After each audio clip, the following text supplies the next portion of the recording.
Bentornati a In Viaggio con l'Archeologo. Perché un video proprio su Giulia Maggiore, la figlia di Augusto? Beh, parlando di lei capiremo meglio la condizione di una donna di altissimo rango a Roma e vi racconterò anche il divorzio e l'adulterio nel mondo romano. Giulia Maggiore nasce nell'ottobre del 39 a.C., figlia di Augusto e di Scribonia. Il matrimonio tra i due era stato celebrato nel 40 a.C. per motivi politici, lei già al terzo matrimonio e lui al secondo. E tale matrimonio termina proprio il giorno, ci dicono le fonti, della nascita di Giulia. Augusto infatti ripudia Scribonia per potersi sposare a breve, appena 3 mesi dopo, con Livia Drusilla, ancora incinta del precedente marito, dal quale è stata fatta divorziare poiché probabilmente Augusto vuole rafforzare i suoi legami con la gens Claudia, della quale lei fa parte. Già qui si capisce come il divorzio a Roma sia ben presente e praticato ad alti livelli, principalmente per fini politici ed economici. La piccola Giulia viene portata nella casa paterna e affidata a Livia, che la istruisce secondo i concetti della rigida morale romana.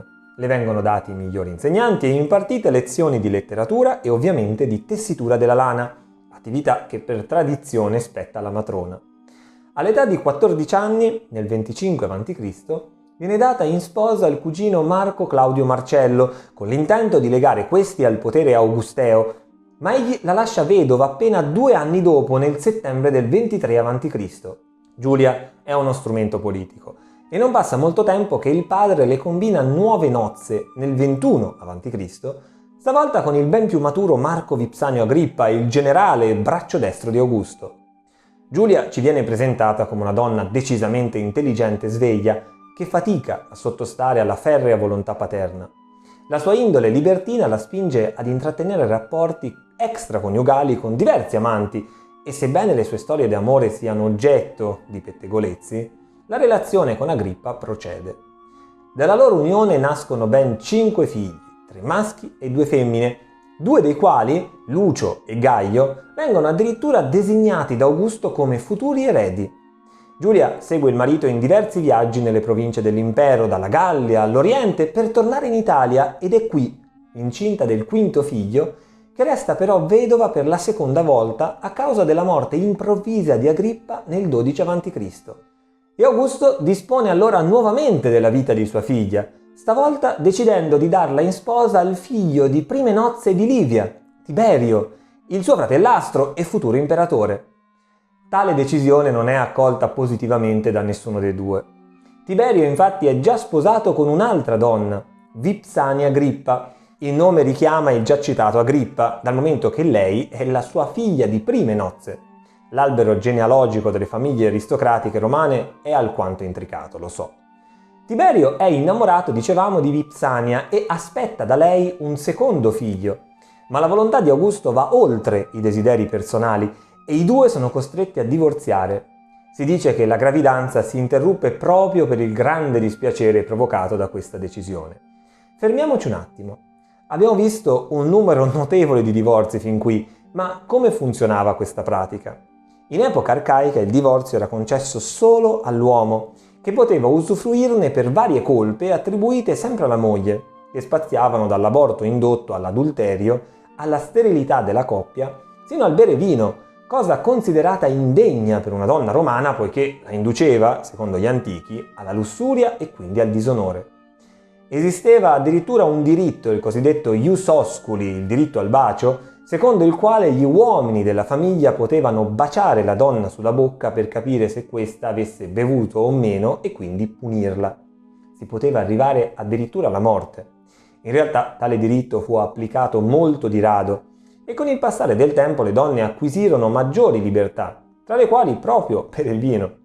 In epoca imperiale, tralasciando il caso particolare della povera Giulia, il divorzio invece è molto più comune e può essere richiesto anche dalla donna, tanto che alcuni autori, uomini ovviamente, si lamentano del diffondersi di tale pratica. Seneca, ad esempio, scrive che molte matrone divorziano per sposarsi e si sposano per divorziare. Ricordo che tale evento è reso possibile proprio dal diffondersi del tipo di matrimonio detto sine manu, di cui ho già parlato nel video sulla sposa romana, che rende la donna molto più indipendente. Per ottenere il divorzio è sufficiente che uno dei due coniugi desideri interrompere il matrimonio e annunci tale decisione di fronte a testimoni e ad un liberto che ratifichi l'atto. Tornando alla vicenda di Giulia e Tiberio, i due si uniscono nell'11 a.C. e la relazione, già fragile per l'atteggiamento ribelle di lei e per la mancanza di affetto tra i due, si incrina ulteriormente con la morte del loro bambino in tenera età. Tiberio però, nel 6 a.C., colpisce tutti per una sua decisione. Ritirarsi cioè in una sorta di esilio volontario a Rodi, lontano dalla vita politica di Roma.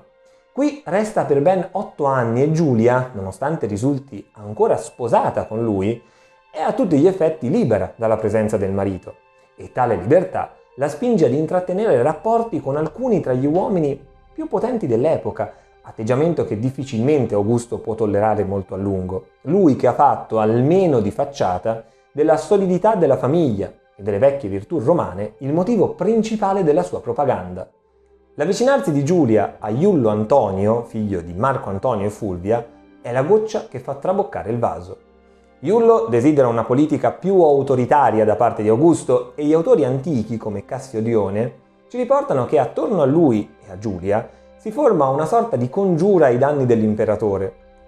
Nel 2 a.C. Antonio viene così condannato a morte, mediante suicidio, e Giulia, denunciata dal suo stesso padre per adulterio, viene condannata ad esilio su un'isola, come vuole la legge.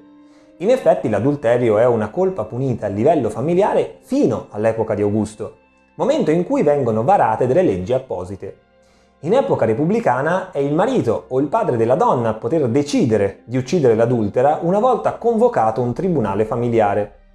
L'amante invece rischia la morte o la castrazione se è colto in flagrante. Con l'epoca augustea l'adulterio diventa un reato punito invece dallo Stato. Nel 18 a.C. viene infatti promulgata la Lex Iulia de Adulteriis Coercendis, secondo la quale il marito deve rifiutare la donna e procedere con il divorzio. La donna viene punita con la perdita di parte della sua dote e di parte dei suoi beni e con l'esilio su un'isola. Sorte simile spetta all'amante, anch'egli costretto all'esilio, ovviamente su un'isola diversa da quella dell'amante.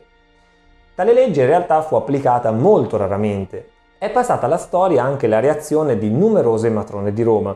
La Lex Iulia esclude infatti per ovvi motivi le prostitute e le concubine, quindi immaginatevi lo stupore di Augusto nell'essere venuto alla conoscenza del fatto che diverse donne di alto livello sociale si sono iscritte ai registri della prostituzione di Roma.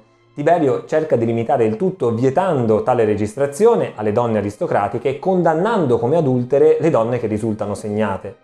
Ma l'evento ci dà un'idea della volontà delle donne romane di liberarsi da un'imposizione tanto forte riguardante la vita privata. Terminiamo la storia di Giulia, purtroppo priva di lieto fine. Come accennato, viene condannata all'esilio nel 2 a.C. sulla piccola isola di Ventotene. Non può usufruire degli agi della sua condizione sociale e tutte le visite devono prima essere approvate da Augusto stesso. Dopo 5 anni le viene concesso di tornare sulla terraferma a Reggio Calabria, ma non a Roma. Tacito riporta che Giulia muore lo stesso anno dell'ascesa al potere di Tiberio, nel 14 d.C., e Cassiodione attribuisce a lui la sua morte, parlando di un nuovo confino ancora più severo che ne decreta la morte per fame e per stenti. La vita di Giulia è emblematica, ci fa capire quella che è la condizione quindi di una donna di alto livello. Immaginatevi di conseguenza come doveva essere la vita per una donna invece appartenente alla plebe o agli strati ancora più bassi nella società romana. Io spero che questo video vi sia interessato, come sempre mettete magari un mi piace, una condivisione. Se vi interessano altri argomenti riguardo appunto la famiglia di Augusto o comunque il mondo femminile romano, fatemelo sapere nei commenti. Io vi saluto e vi do appuntamento al prossimo viaggio. Arrivederci!